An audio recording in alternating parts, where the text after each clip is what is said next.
You are listening to The Memory Keeper by Evan Vaile. Chapter 29.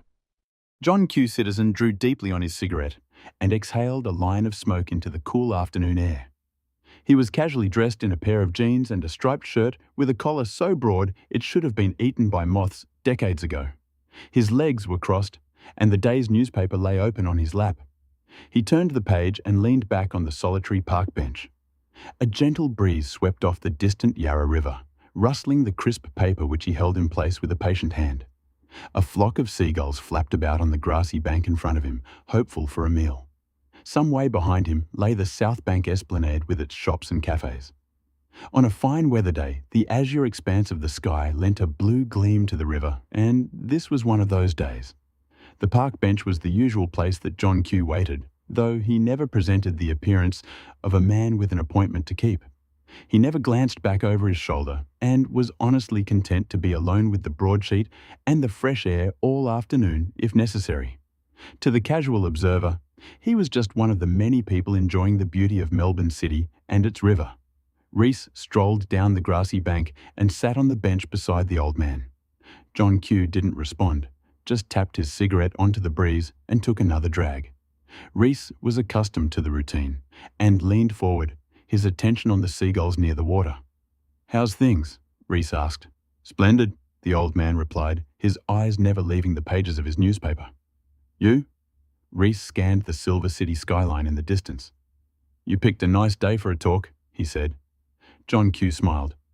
"I thought you'd appreciate the sunshine. How's university?" Reece shrugged. "Sure beats living in an isolation cell," he stated. "The food in the dining hall is not much better, though." "Do you ever stop complaining?" John Q scoffed. "I'm paying a lot of money for you to live there." "I thought you might be interested," Reece replied, leaning back on the bench. "I'm just curious, John. I haven't said anything in the past, but don't you think it's a little open out here for us to be talking like this?" The old man stubbed out his smoke on the edge of the bench and stowed the burned butt in the cigarette packet. "Who do you think is watching?" he asked, with a trace of sarcasm in his voice. "I don't know," Reece replied. "Other people. Police officers who walk down the esplanade. The usual." "Kid, you're getting paranoid. You might be on the top of the country's most wanted list," John Q said. "But out here, you and me are just two people in a city of 2 million. Nobody gives us a second glance. And I can't think of a nicer place to have a chat than this park bench right here."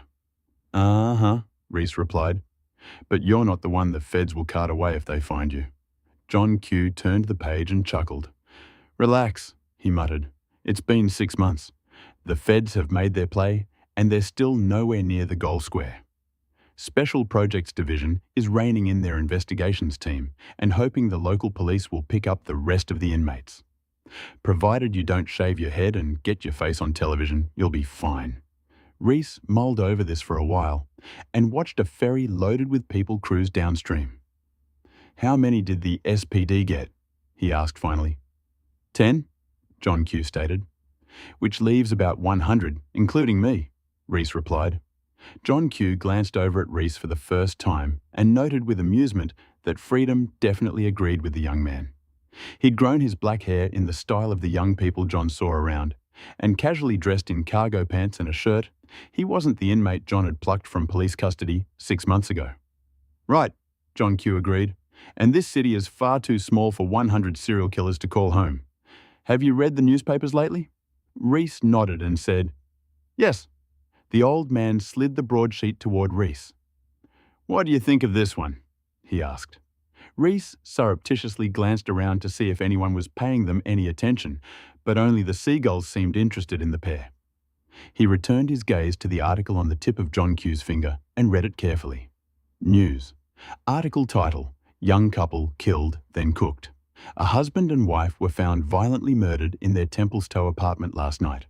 Homicide detective Greg O'Brien said the 25-year-old man and his 23-year-old wife were discovered when their neighbour went to check on the young couple's pets. Forensic experts estimate the pair was killed 3 to 5 days before their neighbour found them." "They were a lovely couple," long-time resident Mrs. Fromberg said. "With lovely cats." Detective O'Brien conceded this is the third grisly murder in as many weeks, adding that the police believe the same two perpetrators are responsible. Residents of the apartment building are shocked by the attack. Police revealed yesterday that the killers cut sections of the victim's organs out and cooked them on a frying pan. But Detective O'Brien refused to speculate on what the perpetrators did with the fried human remains. "We have no evidence to indicate the killers eat the organs once they have cooked them," he said. He warned the community to be alert. In each of the incidents, the killers were voluntarily admitted to the victim's house. Residents of the northern suburbs are advised not to open their doors to strangers. Continued. Page 4. Reece turned the page and finished the article, then leaned back on the park bench thoughtfully. "I'm not sure whose it is," he said, "but it smacks of the program. I can think of a dozen names who fit the pattern. Want me to check it out?" John Q slid the paper back onto his lap. "Wow," he said with mock gravity. He withdrew a piece of paper from his pocket. "You really are a clairvoyant. You read my mind. Here's the address of the place."